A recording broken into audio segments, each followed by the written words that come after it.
এই দেখেন ভাই নীল অপরাজিতা। এই নীল অপরাজিতাটা অনেক রোগের কাজ দেয়।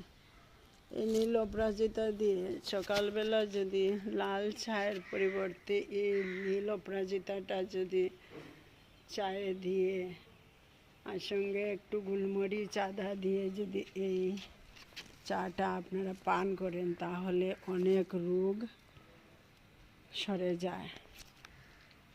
তাই আমি এই নীল অপরাজিতার গাছটাকে খুব যত্নের সহিত রাখি। অনেক অপরাজিতা হলে একদিকে তো ঠাকুর সেবা হয়ে গেল, এই ফুলটা তো বাবা ভোলানাথের খুবই প্রিয়।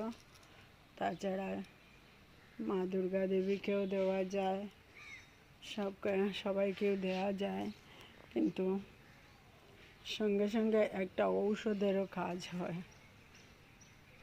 তাই এই নীল অপরাজিতাটা সবার বাড়িতে থাকলে খুবই ভালো। আর অপরাজিতা, এই অপরাজিতাটা বাড়িতে থাকলে কোনো শত্রু তোমাকে পরাজয় করতে পারবে না, তোমাকে হারাতে পারবে না, তুমি সবসময় জিতে যাবে।